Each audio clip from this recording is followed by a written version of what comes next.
Hi there. Welcome to Trade Secrets. This is Wendy Mack, and I'm your host for today. And I'd like to welcome Beth Middleton with us tonight. And we are talking canine talk inside the Paws Up Pack. Ooh, I love pets, and this is a show for any pet lover around.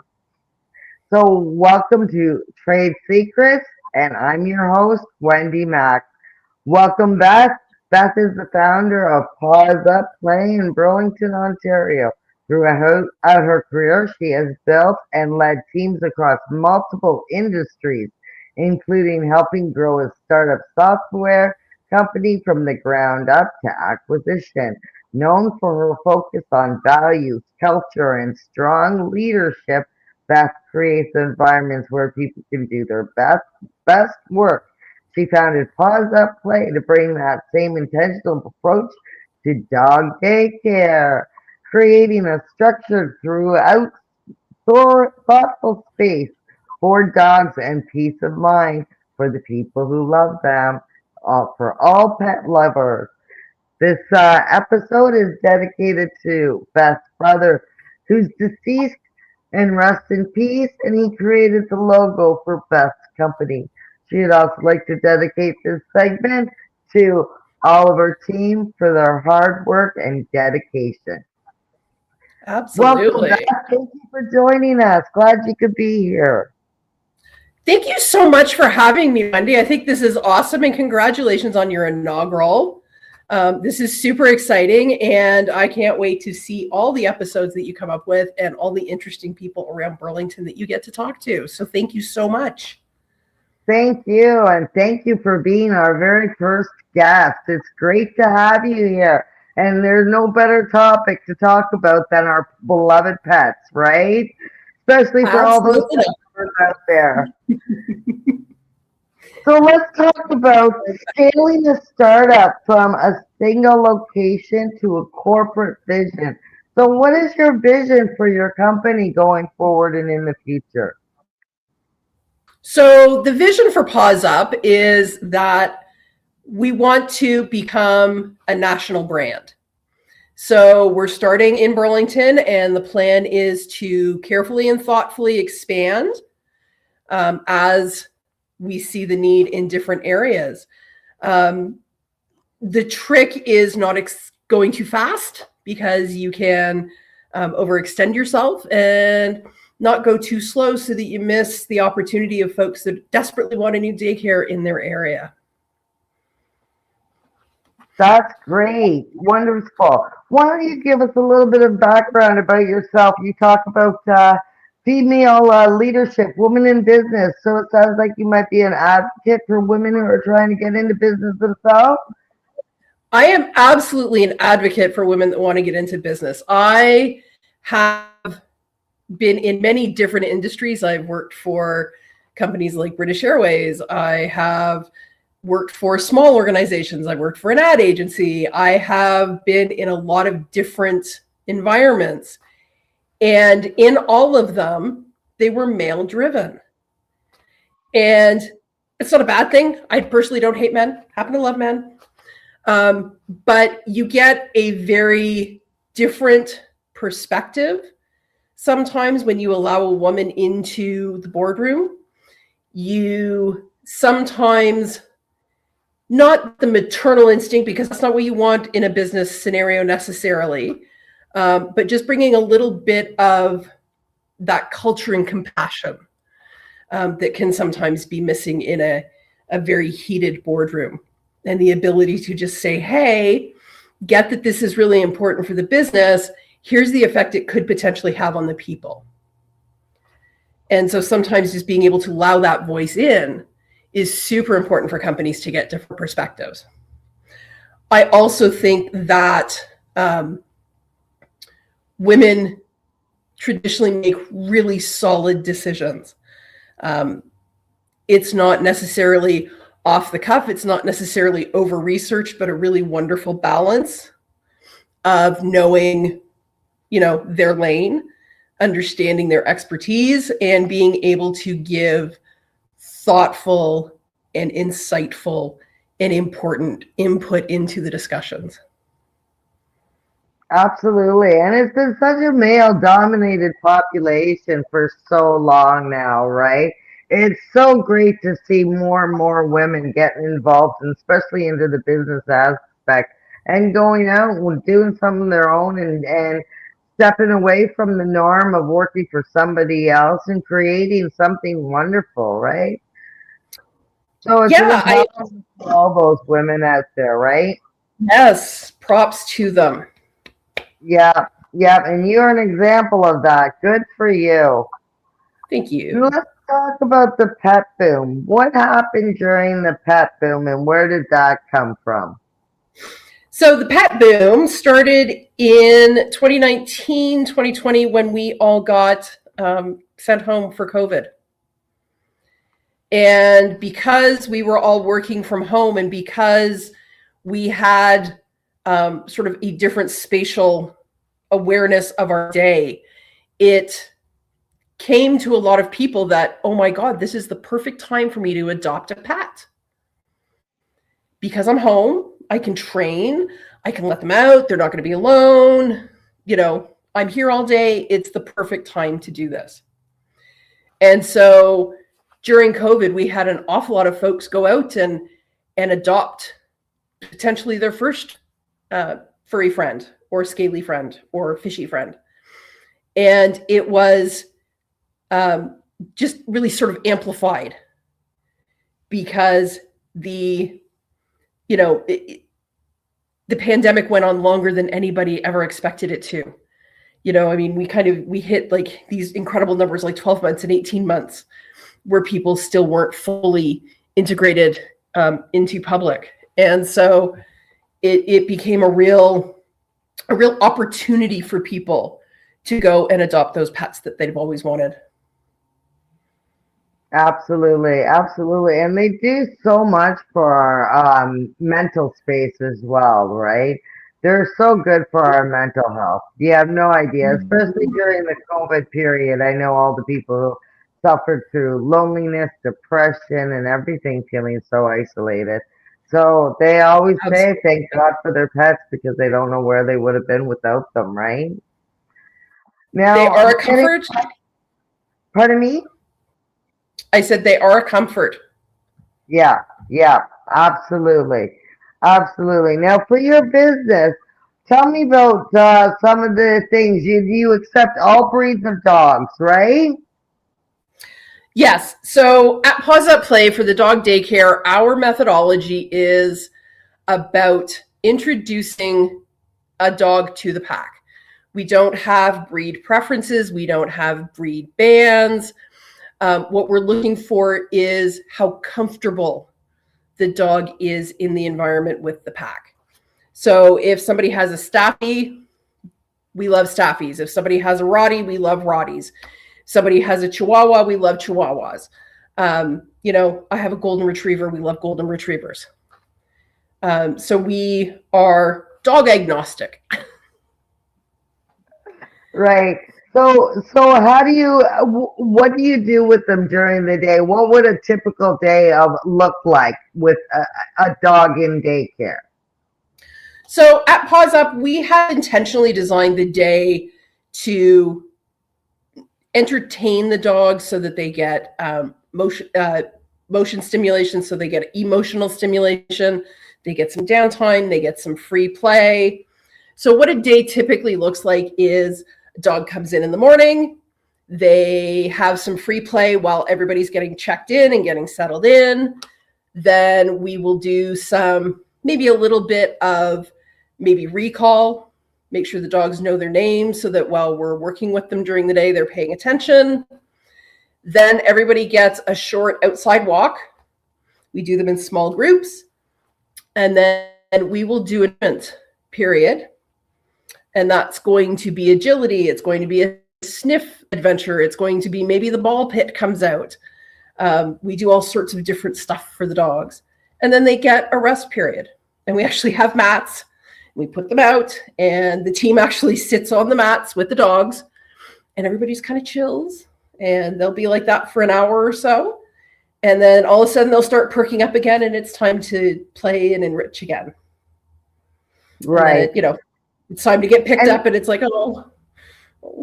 how do you deal with like dogs that may not get along, or if they're like different sizes, if they have a fight or something breaks out, how do you deal with that? That's a really good question, and it's really important for parents to understand that this is a part of dog life. The key is twofold for us. The first thing is the bigs and the smalls have their own areas. Now, the bigs cannot go into the small areas, but we have some small dogs that just love being with the big dogs. So they get a VIP pass into the big dog area. So that, that kind of tension just doesn't exist. You're not going to have a little Maltese that's, terrified, up against a really energetic doodle. That's just not going to happen. Right. The next thing is our staff, because they are trained in behavior from day one when they join us, they are watching all the time. And the key is early detection. You're watching the body language. You're watching how two dogs are interacting. You're seeing that, okay, dog one has corrected dog two a couple of times. I'm going to very casually put myself between them. I'm not going to stop play. I'm not going to interrupt them. I'm just going to make sure there's a barrier. I'm going to keep watching. And, that will usually stop any kind of tension. If, however, somebody gets focused, dogs will do this sometimes. They'll get focused on somebody. And when that happens, again, early detection, barrier, redirect. We'll actually put a slip lead on somebody, walk them around, break their attention, let them slowly come back into the pack. And that is usually the last thing we have to do. On the rare occasions where something does explode, the team has tools that they can use. They'll use a pet corrector. They will use leads. They will use, they will actually even put a broom between dogs just to say, hey, visually stop. It's not to, do anything with the dogs. It's just a visual, hey, something else to look at, break your attention. And then we will physically separate those two dogs. So the dogs, you consider the dogs will be pretty safe there, right? Yes. We intentionally built Pawz at Play so that every dog is enriched, has fun, is safe, and the dog parents build trust in us that that is exactly what we deliver. And what they get, so they can feel confident and comfortable leaving their pets there. Exactly. What about, you talk about team engagement.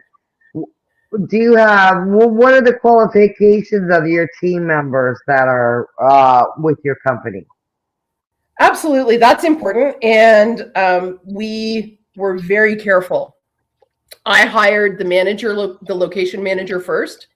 Caitlin is wonderful. She is intelligent, smart, so focused on both team and dog. She's such a wonderful mix of everything. And then the two of us, we brought in a lot of people for interviews, and we chose the team that we have now. They all come from a dog background, whether it's working for another dog daycare, whether it's working for a kennel, whether it's working for doing SPCA volunteer work, vet techs. We have somebody with grooming experience. And then once somebody joins our team, we give them first aid and CPR training for both people and dogs. And then Caitlin is constantly training on the behavior stuff. It's like a never-ending learning cycle. Well, it's a new skill. Something is always changing, right? So in order to keep your skills updated, you have to keep learning and keep progressing, right? Absolutely. And, you get a different dog in the pack, and they might change the dynamic a little bit. So then it's like, okay, we have to learn how to deal with this new dynamic. And Caitlin is just so amazing at that adjustment. Right. And teaching the team how to adjust. Now, what about if dogs have special diets, or if they are they to bring snacks with them to the daycare? If they have special diets, how do you handle that? So most dogs don't get fed during the day. So when we're doing enrichment or we're doing agility or obedience, we obviously have snacks for the dogs to, train them how to do stuff, little rewards. But it's not like a giant snack fest. They're really monitored how they give those out. If somebody does have special dietary needs, when we built the facility, I had 2 fridges put in. I have a dog fridge, I have a people fridge. The dog fridge is for anybody that feeds their dog raw food, which a lot of dogs that have gastrointestinal issues have to have raw food. And sometimes it has to be done more frequently. Younger dogs often need 3 meals a day until they get out of puppyhood. Some of the smaller dogs, because they're so fast and they just go, go, go, go, go, they need multiple feedings a day. We can accommodate all of that. And we have specifically built places that, while not separate, are quiet places. So we, between the safety gates, we can take a dog in there and they can eat. The grooming room is a quiet place. They can go in there and eat. They can go into our lunchroom and eat. So we can absolutely, if somebody has special dietary needs or needs to be fed a couple of times, that's not an issue for the team. Okay, so you can accommodate that, right? Absolutely. Okay, and then the next thing is, okay, how would you answer the question, only misbehaved or difficult dogs need daycare? I would tell the person who is making that statement that they are incorrect. Any and every dog could potentially enjoy dog daycare. The dogs that really thrive at daycare are the ones that love to socialize. They get to know their pack mates. They like to be stimulated mentally. They like the activity. Misbehaved dogs are sometimes just misbehaved because they're bored and they stop being misbehaving dogs at daycare. But any dog can thrive at dog daycare and really benefit from the enrichment, the activity. And with the activities you do, somebody had said to you, my dog will feel lonely. How would you answer that? There is always a possibility that somebody is going to think, oh my God, my dog's going to go there. Nobody's going to love them. Not a fact. The fact is that the people that work at Pawz Up Play because they love dogs and they want to spend time with dogs. And we are staffed so that if somebody does need a little extra TLC, somebody can actually give that to them. So there's no dogs sitting in a corner all by themselves, looking really sad and lonely. If somebody is anxious when they first start visiting us, one of the team will stay with them. They'll sit on the floor with them. They'll let them get the vibe. And, we have seen with our own eyes that after a few visits, those very timid dogs, as soon as they figure out that it's safe, they start interacting with their pack mates and they just become part of the pack. That's wonderful. That's wonderful. And then we've already talked about people who would say my dog won't feel safe. So you do keep the little ones separate from the big ones, right? And that's the safety issue. So it makes them all be able to. And have you had any issues with dogs not getting along, or are they usually pretty calm and mild manner when they come to you? No, we do actually have some frenemies. And in the software that we use to house all of our customer accounts, we do have friend and enemy lists. And if we see that 2 dogs that don't really get along are coming in on the same day, the staff knows. And, they are already super vigilant, but they're like extra vigilant. Just watching those 2 particular dogs, maybe really trying to keep them separate. having one over doing agility, the other one, doing a little bit of maybe, sniff enrichment. But they'll manage them. Wonderful. Okay. The next thing is you have a couple draws going on. Do you want to talk about that and tell us what we need to do to enter? Absolutely, I would love to. We're doing two things for your listeners or watchers, and we are going to offer a draw for 2 free days of dog daycare. So if somebody wants to join the pack, they will come in, they'll do the standard pack intro, and then once their dog says, yes, I want to be part of this pack, then, they'll have 2 free days of dog daycare that they can take advantage of. The other thing is we're going to give you a code, Pod April. And when you come in again for your regular visits, you're going to get an extra 10% off. Awesome. And we'll run that draw till May 20th, and we will have you back again. And then that way we could do the pick the winner live, and you can award the prizes. Now we will have the contest running on our Facebook show, on our Facebook group, the Wendy Mac Show, Trade Secrets. We will also have it on YouTube as well. I'll also have it. There will be a link here that you can check out. And Burlington Community Events will also have it there as well. If you want to get a hold of Beth or find out any more information about her awesome company and all the people who work for her and get to know them and take your dogs to a great doggy daycare, Beth is your lady. So you can get a hold of her. Her website is Beth at pawzupplay.com. And it was great having you on the show, and thanks so much for being our very first guest on Trade Secrets. Wendy, it was my pleasure. Thank you so much. You are such a gracious host, and I just wish you nothing but the best for the future of this podcast. I think it's going to be great.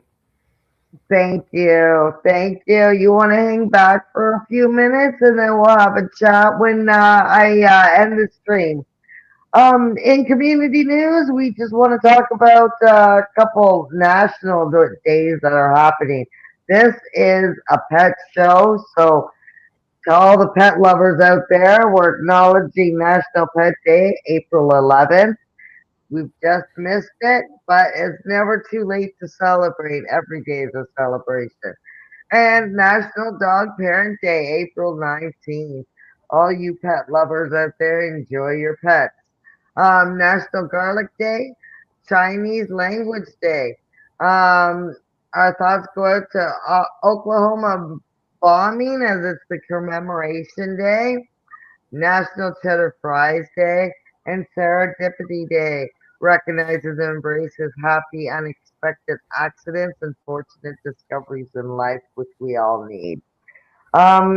Community events that are happening in Burlington, April 23rd.